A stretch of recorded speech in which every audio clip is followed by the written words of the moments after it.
नमस्कार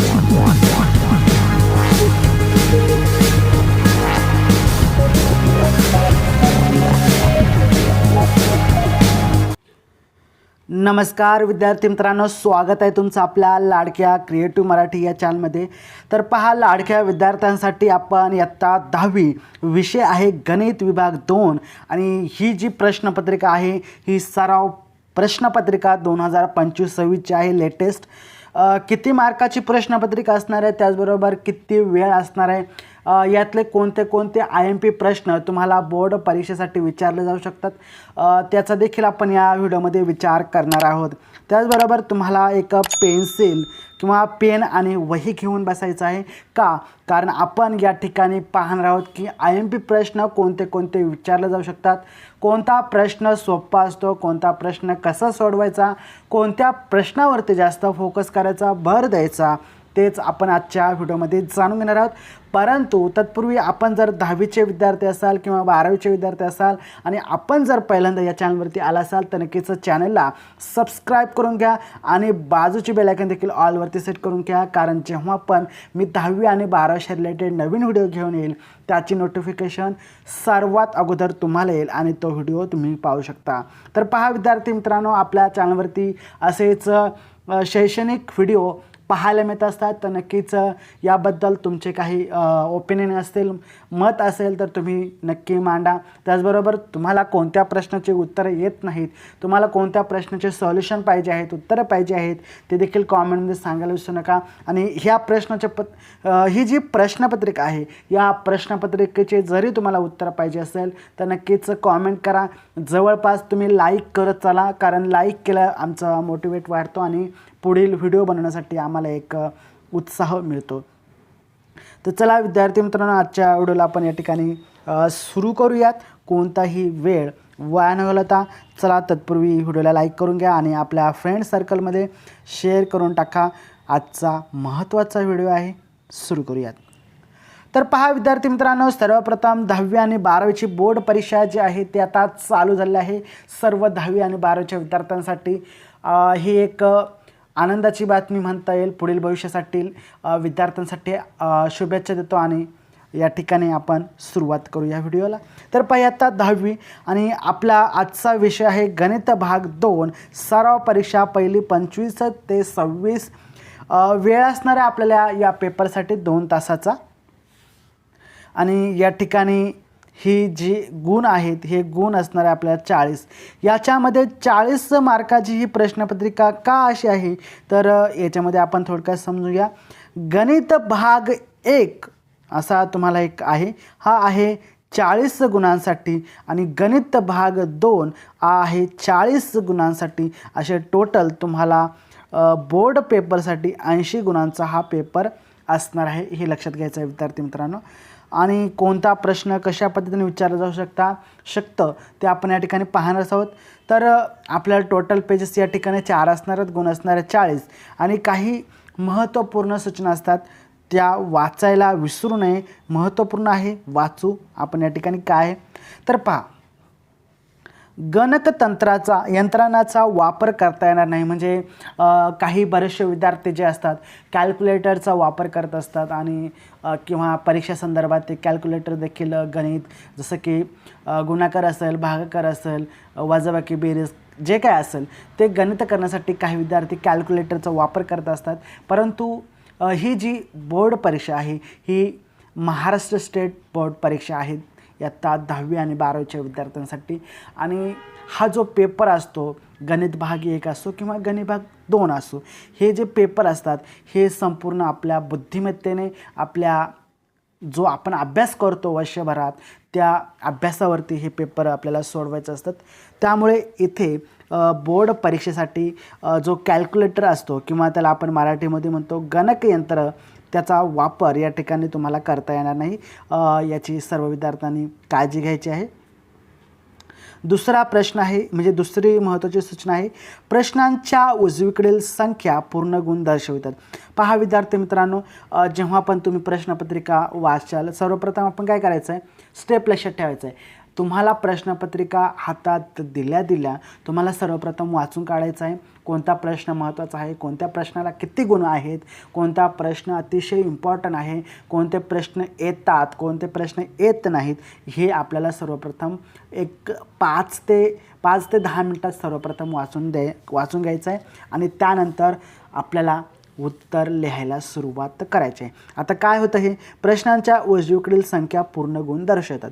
आता उजव्या साईडला जे काही तुम्हाला अंक असो 2 असतील, 8 असतील, 7 असतील, ते अंक हे पूर्ण गुण दर्शवतात असं या ठिकाणी सांगण्याचा प्रयत्न केलेला आहे. तर प्रत्येक बहुपर्याय प्रश्नाच्या उत्तराचे प्रश्न क्रमांक 1 ए मूल्यमापन केवळ प्रथम प्रयत्नातील पर्याय गृहीत धरून केले जाईल व त्यालाच गुण दिले जातील, हे देखील समजून घ्या. त्यानंतर बहुपर्याय प्रश्न उत्तर लिहिताना उपप्रश्न लिहून त्यासमोर अचूक उत्तराच्या पर्यायाचे वर्णाक्षर ABC असा लिहायचा आहे. आवश्यक त्या ठिकाणी उत्तरे शेजारी सुबक आकृती देखील आपल्याला काढायची आहे. जसं की आता गणित भाग 2चा पेपर आपण या ठिकाणी अभ्यासत आहोत आणि या ठिकाणी आपल्याला आकृत्यांचा खूप मोठ्या प्रमाणात उपयोग होणार आहे. जसं की त्रिकोण असेल, षटकोन असेल, वर्तुळाकार असेल, जसं की असतील याला आपण अशी नावं वगैरे देत असतो. तर ही जे असतात ही गणित खूप महत्त्वाचे असतात आणि त्यासाठी सुबक आकृत्या काढणे गरजेचे आहे. त्यामुळे तुम्हाला पेन्सिल, पट्टी, खोडलबर जे काय असेल ते पेपरला व्यवस्थित घेऊनच जायचं आहे. पुढचं, रचनेच्या सर्व खुणा स्पष्ट असाव्यात. म्हणजे जेव्हा पण आता या ठिकाणी मी तुम्हाला एक आता विचारला गेला आहे असा एक म्हणजे तुम्हाला जे काही प्रश्न या ठिकाणी विचारले गेले आहेत त्यामध्ये मी एक महत्त्वाचं आहे. आता समजा तुम्हाला एक आकृती काढा सांगितलेलं, पहा असा हा झाला त्रिकोण. त्रिकोणला काय आहे, सर्वप्रथम आपल्याला असे हे जे असतात हे जे आपल्याला काढायला होतात हे व्यवस्थित खुणा असल्या पाहिजेत, त्यांना आपण नाव देणार आहोत. अशा ही जी खूण आहे ही व्यवस्थित असली पाहिजे जेणेकरून जे तपासणारा व्यक्ती त्यांना समजेल की तुम्ही ती आकृती व्यवस्थितरित्या काढलेली आहे म्हणून तुम्हाला मार्क दिले जातील. त्यानंतर प्रेम याची सिद्धता लिहिताना आकृती आवश्यक आहे. म्हणजे तुम्ही प्रमेयाची जी गणितं सोडवणार त्यासाठी आकृती महत्त्वपूर्ण आहे. आता चला प्रश्नाला सुरुवात करूयात. या ठिकाणी बराचसा वेळ मी समजून सांगण्यातच गेला आहे. तुम्ही व्हिडिओ स्किप करू नका. खूप महत्त्वाच्या गोष्टी मी या ठिकाणी डिस्कस करत असतो आणि व्हिडिओला लाईक करा. इथपर्यंत बघितलं असेल तर सबस्क्राईब करायला विसरू नका. सबस्क्राईब खूप महत्त्वाचं असतं आणि आपल्या फ्रेंड सर्कल, मित्रमैत्रिणींना हा व्हिडिओ जरूर शेअर करा. कारण खूप महत्त्वाची, तुम्ही जर गणित अवघड जात असेल किंवा इतर विषय जरी अवघड जात असतील, तुम्ही माझं एक जरी व्हिडिओ बघितला ना तर तुम्हाला अगदी सरळ आणि सोपं वाटेल आणि तुम्ही सहज पास होऊ शकता. चला पाहूयात. प्रश्न क्रमांक 1 मधला आहे ए. खालील प्रत्येकी उपप्रश्नासाठी 4 पर्याय दिलेले आहेत, त्यापैकी अचूक पर्याय निवडून वर्णाक्षर लिहायचा आहे. तर पहिला जो प्रश्न आहे विद्यार्थी मित्रांनो, हे आहे 4 मार्कासाठी हा प्रश्न असणार आहे आणि या ठिकाणी आपल्याला काही ऑप्शन दिलेले आहेत. या ठिकाणी प्रश्न आहे, त्रिकोण ABC, त्रिकोण PQR जर AB equal to 4 centimetre, PQ equal to 6 centimetre, QR equal to बरोबर 9 सेंटीमीटर असेल तर BC किती असेल, हे आपल्याला या ठिकाणी दिलेलं आहे. आणि हे जे प्रश्न असतात हे विद्यार्थी मित्रांनो, हे प्रश्न सराव संचमध्ये दिलेले असतात. तुम्ही जर व्यवस्थितरित्या सराव संच अभ्यासले असतील तर तुम्हाला हे प्रश्न व्यवस्थित समजून जातील. आता इथे पर्याय आपल्याला पाहायला मिळतात. 7 सेंटीमीटर असेल, 8 सेंटीमीटर असेल किंवा 6 सेंटीमीटर, 9 सेंटीमीटर. ह्या पर्यायांपैकी आपल्याला बरोबर उत्तर कोणतं आहे हे लिहायचं आहे. आता तुम्हाला या प्रश्नपत्रिकेची उत्तरसंच पाहिजे असेल, उत्तरपत्रिका पाहिजे असेल तर कॉमेंटमध्ये सांगायला विसरू नका. मी तुम्हाला या प्रश्नपत्रिकेची उत्तरं नक्की देईल. त्यातलं दुसरं आहे बिंदू ए, त्याच्यानंतर कंसात 6 0 आणि B08 यामधील अंतर किती आहे ते लिहायचं आहे. तर आपल्या या ठिकाणी पुन्हा एकदा पर्याय दिलेले आहेत. 14 एकक आहे, 10 एकक आहे, 2 एकक आहे आणि 7 एकक आहे. कोणता बरोबर पर्याय आहे तुम्हाला माहीत असेल, सराव संचाचा अभ्यास केला असाल तर या ठिकाणी तुम्ही अगदी सहज उत्तर लिहू शकता. जेव्हा आपण क्षितिज समांतर रेषेच्या वरच्या दिशेने पाहतो तेव्हा कोणता कोण तयार होतो, उन्नत असेल, शून्य असेल, अवनत असेल, रेषीय असेल. तर या ठिकाणी उन्नत असा कोण आहे तुम्ही लिहू शकता. ओके. तर पुढे पहा 44 सेंटीमीटर लांबी असलेल्या वर्तुळाकाराचे माप 160 अंश, तर त्या वर्तुळाचा परिघ किती? तर या ठिकाणी पुन्हा एकदा आपल्याला 4 पर्याय पाहायला मिळतात. 66 सेंटीमीटर, 44 सेंटीमीटर, 99 सेंटीमीटर आणि 160 सेंटीमीटर. तर विद्यार्थी मित्रांनो, हे जे प्रश्न असतात हे प्रश्न क्रमांक पहिला हा 4 गुणांसाठी असतो आणि हा प्रश्न सर्वात सोपा असतो. फक्त तुम्हाला सराव संच जे असतात त्यामध्ये जे काही 4 पर्याय असे असतात ते प्रश्न व्यवस्थित लक्षात ठेवायचा आहे आणि पाठसुद्धा करायची गरज नाही. फक्त एकदा तुम्हाला वाचून काढायचं आहे, तुम्ही सहज सोप्या रीतीने सोडू शकता. तर या ठिकाणी त्यातीलच बी आहे, खालील उपप्रश्न सोडवा आणि हा उपप्रश्न आहे 4 गुणांसाठी. तर या ठिकाणी एक्स अक्षाला समांतर रेषेचा व वाय अक्षाला समांतर रेषेचा चढ लिहायचा आहे आपल्याला. त्यातीलच आहे 5 साइन थिटा वजा 12 कॉस थिटा इक्वल टू 0, तर टॅन थिटा किती असेल? घनाचे घनफळ 1000 सेंटीमीटर स्क्वेअर फूट आहे, तर घनाची बाजू काढा.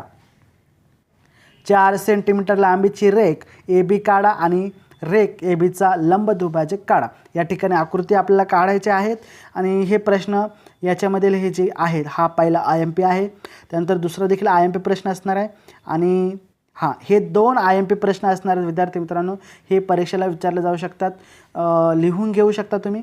त्यानंतर प्रश्न क्रमांक 2 मधला ए पाहूयात आपण. 4 गुणांसाठी हा प्रश्न असणार आहे विद्यार्थी मित्रांनो. खालीलपैकी कोणतेही 2 कृती पूर्ण करायच्या आहेत. तर आपल्याला या ठिकाणी पाहायला मिळतं, या ठिकाणी पहा विद्यार्थी मित्रांनो, या ठिकाणी काही आकृतीमध्ये हे आपल्याला काही आकृत्या दिलेल्या आहेत आणि ती कृती पूर्ण करायची आहे. तर याच्यामध्ये काय सांगितलं आहे, काटकोन त्रिकोण PQRमध्ये QT कर्ण PR पक्ष म्हणजे QT वर्ग याच्यामध्ये काय आहे, तर हा जो PT गुणुले TR लिहिला आहे. आपल्याला काय काढायला सांगितलेलं आहे, तर PT काढायला सांगितलेलं आहे. तर आपल्याला इथं PT गुणुले TR कसा आला, तर इथे या ठिकाणी आपण पाहू शकता इथे P आहे आणि इथं T आहे. हे 2 गुणुले TR, आपण या ठिकाणी TR लिहिला. त्यानंतर 10चा वर्ग इक्वल टू PT गुणुले 25. आता PT किती आहे आपल्याला, PT इथं सांगितलं आहे विद्यार्थी मित्रांनो, TR किती आहे, TR 25 आहे म्हणून आपण या ठिकाणी 25 लिहिलं आहे. त्यानंतर 100 भागिले 25 बरोबर PT. तर PTचं किती उत्तर आलं, 4 एकक एवढं उत्तर आलेलं आहे, लक्षात घ्या. पुढचं आहे आपल्याला दुसरी कृती आहे या ठिकाणी. आकृतीत जीवा AB व जीवा CD एकमेकींना बिंदू E मध्ये छेदतात, तर AE बरोबर 15, EB बरोबर 6, CE बरोबर 12, तर EDची किंमत काढण्यासाठी खालील कृती पूर्ण करायची आहे. या ठिकाणी आपला उत्तर येतो 7.5. कसं येतो, तर कृती जीवा AB जीवा CD ह्या जीवा AB आणि जीवा CD ह्या जे एकमेकींना छेदतात, छेद दिलेले आहेत आणि मग ते आपण काय केलं, CE गुणुले ED, इथं लिहिलेलं ED बरोबर AE आलं का, इथं AE गुणुले EB म्हणजे यांचा गुणाकार केला आणि पुढं CE बरोबर 12 गुणुले ED. काय CE किती होता आपला, या ठिकाणी CE आहे 12 गुणुले ED आपल्याला काढायचं आहे म्हणून 15 गुणुले 6 ED बरोबर 90 भागिले, या ठिकाणी आपण पाहूयात 90 भागिले 12 आणि EDची किंमत आलेली आहे 7.5. या ठिकाणी आपण उत्तर सोडवलेलं आहे. त्यानंतर पुन्हा एकदा अजून एक कृती आपल्याला पाहायला मिळते. या ठिकाणी आपण वाचून घेऊयात कारण कृती ही खूप महत्त्वाची असते. या ठिकाणी पाहूयात आपण. तर पहा प्रश्न क्रमांक 3 मधला आहे cot theta plus tan theta equal to cos theta into. या ठिकाणी हा जो प्रश्न आहे या कृतीमध्ये आहे आणि आपण या ठिकाणी सोडवलं देखील आहे, तुम्ही पाहू शकता. खूप सोपे आहेत. त्यानंतर आपण B हा प्रश्न अभ्यासूयात. खालील उपप्रश्न सोडवा. कोणतीही कृती 4, कोणत्याही 4 सोडवायचे आहेत आणि हा जो प्रश्न आहे 8 मार्कासाठी आहे. यातील प्रश्न क्रमांक 4 आहे आणि प्रश्न क्रमांक 1 आणि प्रश्न क्रमांक 3 हे आपले IMP प्रश्न असणार. विद्यार्थी मित्रांनो लक्षात घ्या, IMP प्रश्न आहेत हे परीक्षेला विचारले जातील. पुढील ओघ तक्ता वाचा व दिलेल्या वर्तुळाला त्यावरील बिंदूतून स्पर्शिका काढा. आता स्पर्शिका काढा हे जो प्रश्न आहे हा प्रश्न अगदी सोपा आहे, तुम्ही सहज स्पर्शिका काढू शकता. आता पुन्हा एकदा आपलं कृती या ठिकाणी सोडवाय दिलेलं आहे, कोणतीही एक सोडवायची आहे विद्यार्थी मित्रांनो. आणि कोणतीही कृती सोडून तुम्हाला यापैकी कोणत्याही एका कृतीला जे आहे ते 3 मार्क दिलेले आहेत. 3 गुणांसाठी हा प्रश्न असणार आहे विद्यार्थी मित्रांनो. भरपूर अशा कृती दिलेल्या आहेत आपल्याला आणि सोपं आहे. खालील काही उपप्रश्न देखील आपल्याला या ठिकाणी पाहायला मिळतात जे की आपण त्रिकोणाशी रिलेटेडच आहेत. आणि संपूर्ण प्रश्नपत्रिकेचे उत्तर जर तुम्हाला पाहिजे असतील तर कॉमेंटमध्ये विचारा की सर आम्हाला उत्तरं पाहिजे असतील, उत्तरं पाहिजे आहेत, आम्ही तुम्हाला जरूर ते प्रश्नाची उत्तरं देऊ. व्हिडिओ कसा वाटला नक्की सांगा कॉमेंटमध्ये. आणि त्याचबरोबर आपल्या मित्रमैत्रिणींना हा व्हिडिओ शेअर करा, कारण त्यांचे देखील 10वीचे पेपर आले असतील जवळ आणि पेपर शक्यतो आले आहेत. 10वीच्या विद्यार्थ्यांसाठी आनंदाची बातमी आहे, खुशखबर आहे, कारण पुढील वाटचालीसाठी आपल्या 10वीच्या विद्यार्थ्यांसाठी आपल्या चॅनलकडून मी शुभेच्छा देतो. जय हिंद, जय महाराष्ट्र. चला भेटूया पुढच्या व्हिडिओमध्ये.